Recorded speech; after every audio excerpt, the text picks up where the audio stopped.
Welcome to Your Infinite Health. Are you getting older? Are you feeling it? How would you like to do that in reverse? We're your host, Dr. Tripp. and Lene. We've run an integrative medicine practice for 13 years.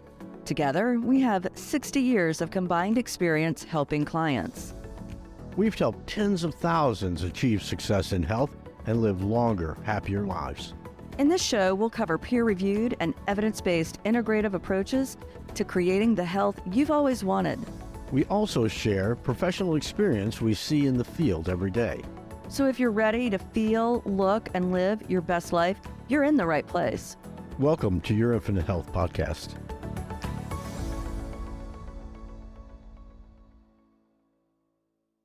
Tripp. Lene. Hey, Tripp. Hey, Lene. Hey, I have a question. Okay. How does the moon cut its hair that we never knew it had, but it has a face, so it must have hair? How does the moon cut its hair?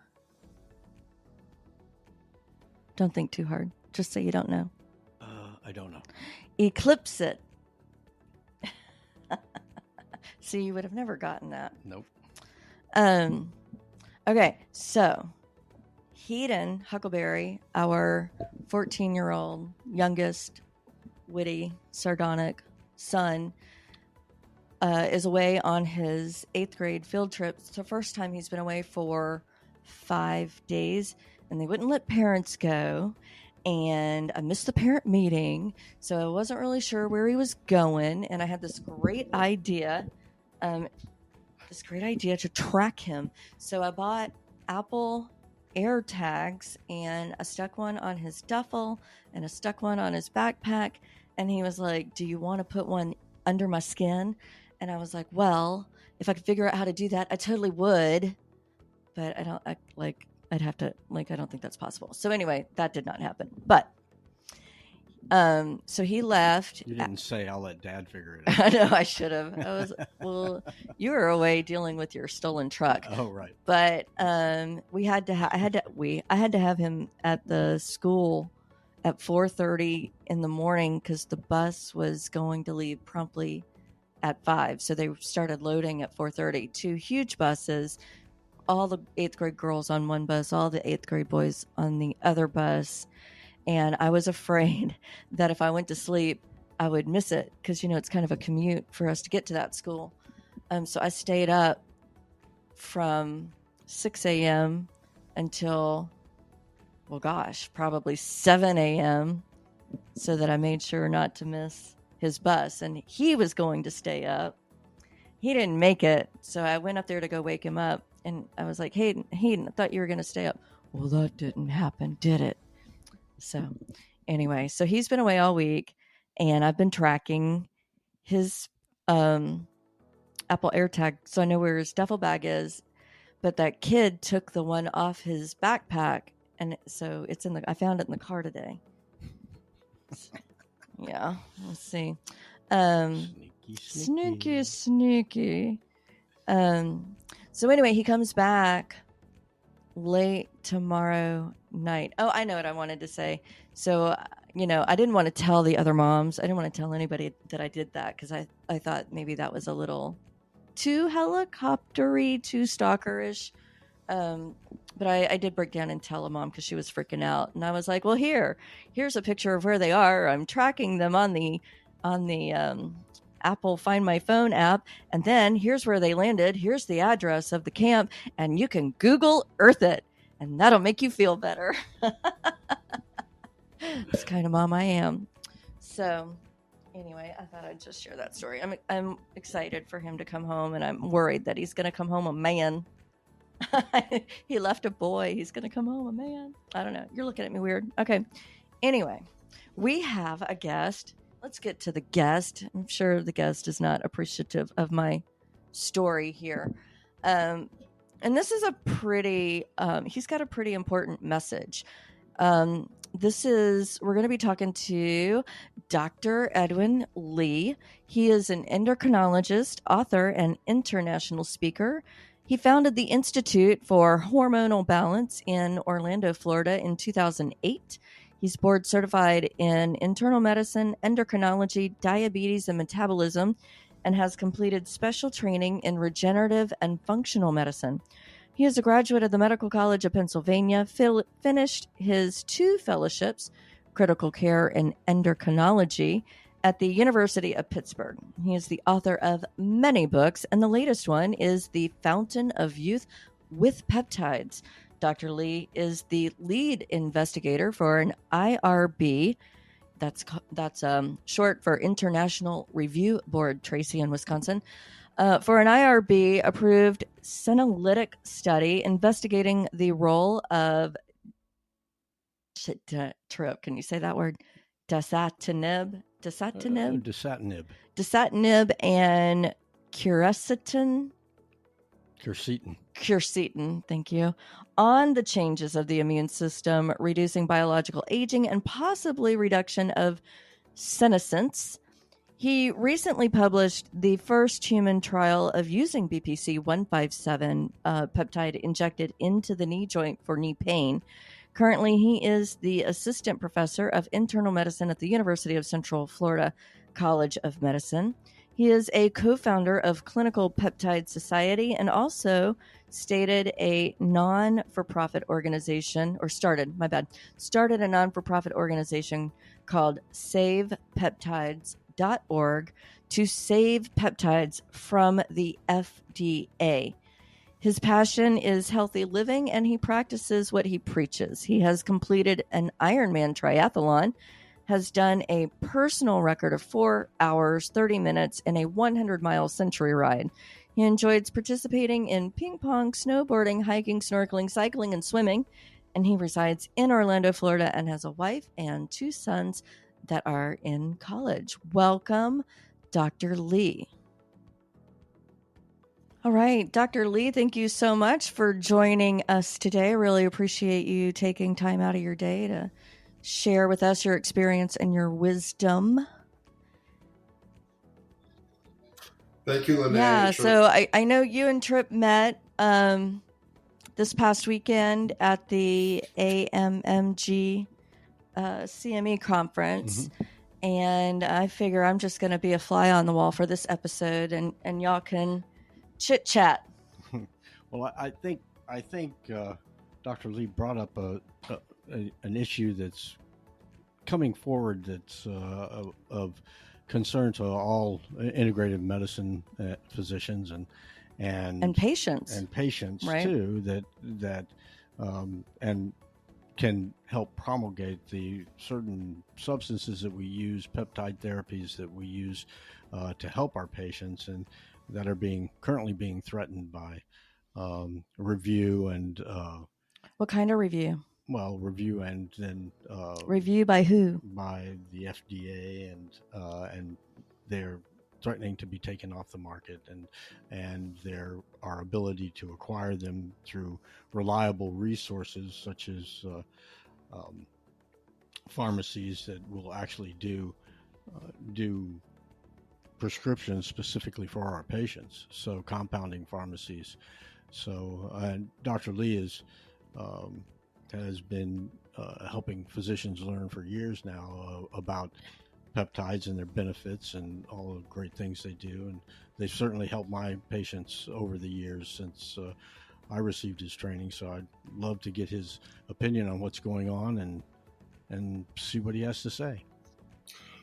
So I'm here to pass a message about saving peptides from the FDA. Recently, in end of September, the FDA put on their website a list of 22 peptides that for compound pharmacies not to make anymore. And it's going to be detrimental to a lot of our patients that are getting continual care with these peptides.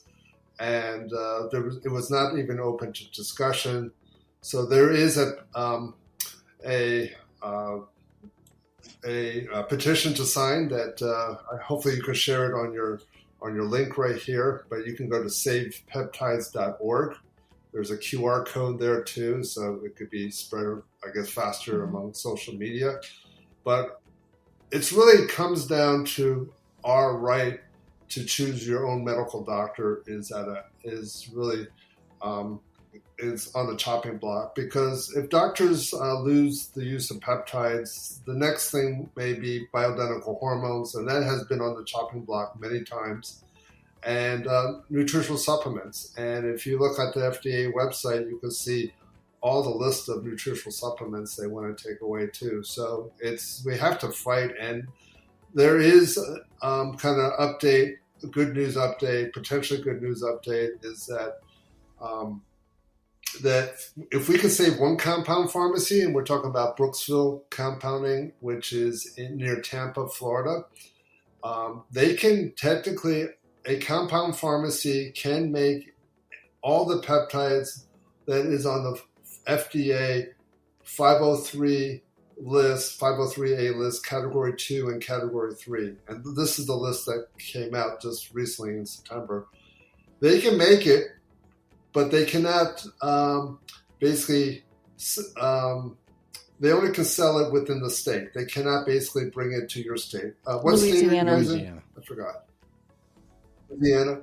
So the thing is that the theory is if you can save one state, other states will follow. But the thing is that it depends also on your state laws. And right now in Florida, they are redoing or revamping or modernizing their compound pharmacy laws. So if we can get DeSantis or their Surgeon General, which is Dr. James Ladapo, to endorse this and make an executive order, it can tighten Florida state laws, and we can save peptides in Florida. It's a possible win, but we need money, we need donations, we need, and also on SavePeptides.org, there is a place to donate. So you donate to a non-for-profit organization that I started about 3 years ago. So all the money will go to either to United States Pharmacopoeia to get the monographs for peptides, and also to help with lobbyists and just the whole process of getting peptides approved. So if we can save Florida, my vision is that maybe we can save Texas later, and then Arizona, and then other states can follow. And I was talking to a compound pharmacy in Indiana, and they're very conservative, but they go, if 3 states get it approved, we can probably get it approved in Indiana. So it will take momentum, and it's about the news, spreading the news to save peptides. And we need more. We have about almost 5,000 people signing the petition. We need 10,000 or more. So the more the better. And just if you can have all your friends and family and patients to sign the petition and spread the word and also donate, this is really going to help. Certainly. So maybe because some of our listeners may not be familiar with peptides and that. Sure. Could you give us give them a little bit of an overview, just a smattering of some of their potential and the biological potential to help many disease processes? That would be great. Yeah, so I get this asked all the time, what is a peptide? And a peptide is just a really small protein. It's made of amino acids. We have 20 amino acids in our body. If you combine these amino acids together, you can make a peptide, and if it goes over a certain length, it's a protein. So our body constantly makes peptides and also proteins. We make approximately 300,000 peptides in our body. We understand a fraction of it. We make more peptides than we make proteins in our body, and there are peptides to make you look younger. There's a peptide called GHK, copper, and I use that on my face all the time. It's amazing how it can turn on your collagen production. They've done studies where they biopsy the thigh, measure the collagen content, and then put GHK copper on the thigh. And 1 month later, it improves collagen up to 70%. That's a topical application? And it's a natural... But they're applying it topically? Yeah, topical application, yes. Yes, yeah, you can do it topical. Now, some integrative Functional medicine doctors use it a little more aggressively. You can use it subcutaneously, and this is the one they're banning. Oh, that's the one we use. But we you're, use it. yeah, it does outer beauty, inner beauty, and I love both products. But for cancer management, this is something that it can turn off cancer genes. So it's something that the FDA questions about the safety of it, but it's anyway. There's all these other peptides that can really help. So you guys use GHK, and another favorite peptide I like anti-inflammatory properties and its immune stimulant properties too. I think those are really important. Exactly. Yeah. Exactly. And there are peptides that help with healing, and there's a peptide that probably you guys use a lot, BPC157, BPC157, body protection compound 157, and I've actually was able to publish the first human clinical trial on BPC157 in E. So BPC157 has tons of animal data, unfortunately not much in human data, and I'm trying to publish another paper through a doctor friend of mine, and hopefully we can get this done quickly. But BPC157 is remarkable. It's found in our gastric fluid, and we naturally make it, and it's a signaling molecule to reduce inflammation, and it can help micro tear. So if you tore your ankle, or you like twisted your ankle's like so swollen and angry, you can inject BPC157 around it, and a lot of people get so much faster in recovery. So it's amazing. Like I have had BPC157 injected in me many times because I'm an athlete. And I've pulled my hamstring many times. I've recently have a labrum tear in my shoulder. So anyway, peptides are amazing in terms of recovery. So I can go on and on and on with all these different peptides. So but, what's the? I mean, I'm sure. Yeah, we do. We have an extensive menu of the ones that we use. But what do you think is the motivation behind this FDA? Overreach for control? I asked my patient who's retired to go through the Freedom of Right Acts to see if they can dig deeper in why the FDA has done this. And she goes, "I'm not a lawyer." She goes, "I tried a couple days, and you have to fill out all these forms." She goes, "I quit." She goes, I better get an attorney to do it because it's very complicated." So yes, there is something called the Freedom of Right Acts, but you have to read the mumbo jumbo and sign. So we don't know to get it done, but I don't know. But there is a lot of conspiracy theories. Could it be big pharma trying to maybe get one of these peptides into a drug? I have no idea. I mean, we could talk about conspiracy. Right. So I've heard many. What other? So, yeah, I guess we use, it's been a really important use in our practice. Well, that has helped so many people. Yeah, I don't know if TA1 is on that list, but we use that. Most all of our patients were on that during COVID, and out of our patient base, less than 1% got COVID, and out of those, only 1 or 2 actually had to be hospitalized. And I largely attribute that to obviously the other things we do to boost their immune system, but I think that TA1 in particular played a significant role in that. And then we have another protocol that's it's a power pack of things, but TA1 is in it that actually resolves the symptoms of COVID in 3-4 days. Yeah. Well, that was my own doing, because when I got COVID, I did not get vaccinated, and when I got COVID, I was symptomatically fairly impaired, and so I said, well, I'm going to put together a combination of peptides and see if I can address this. And I put the thymosin, the GHK, TB4, and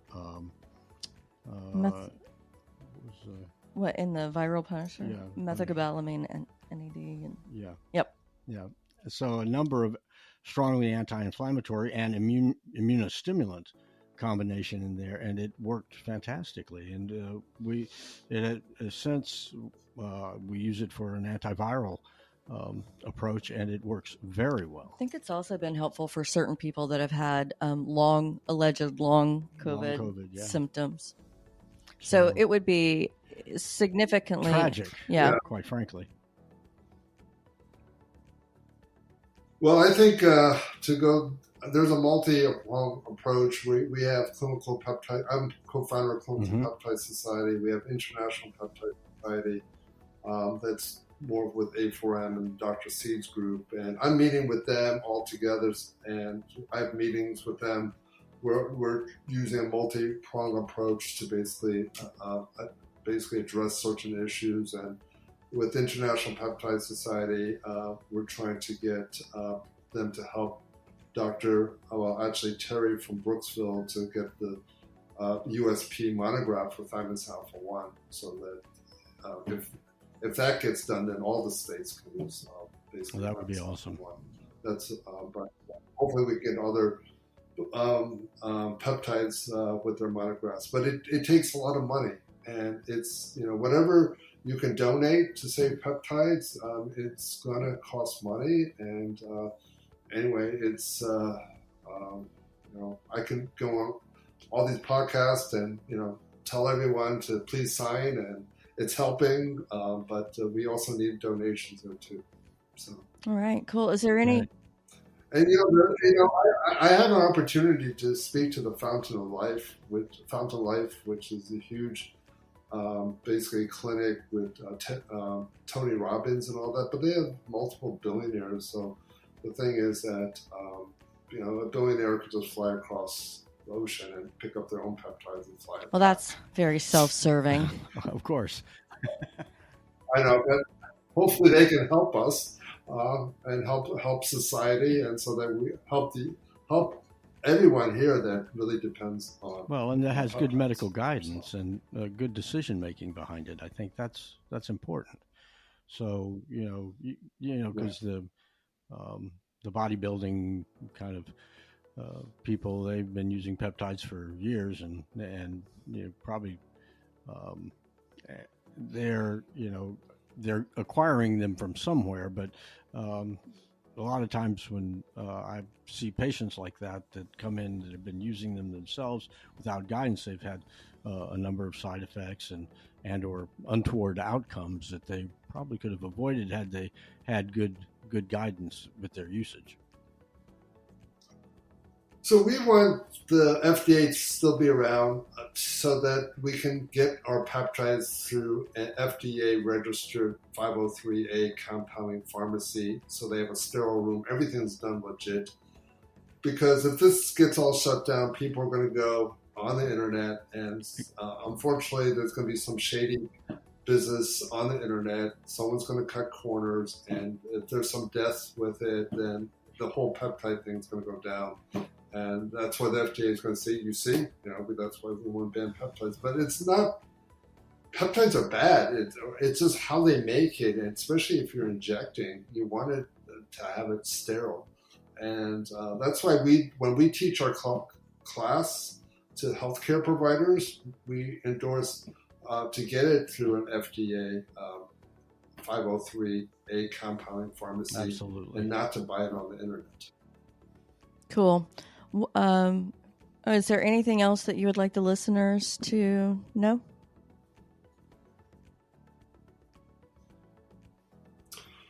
We have a chance to win. We definitely do. This is a time to basically really commit. And if you have connections to senators, to any state representatives, to governors, please let us know. It's connection is everything in life. And the thing is that, and if donations, lobbyists, anything can help. If you know how to do a patient registry, that can help us because we need long-term follow-up for peptides because FDA will probably require that. Like, how many, all these people are writing these scripts. How many side effects are you getting with thymosin alpha 1? In my head, I have none, and probably in your practice, probably none. But we have to record it. Anyway, it's something that we should have available, and that's been our dream to have a patient registry. So anyway, I'm just here to kind of help other people to save peptides. I never wanted to be in this position to be an activist, but we need all the help we can get.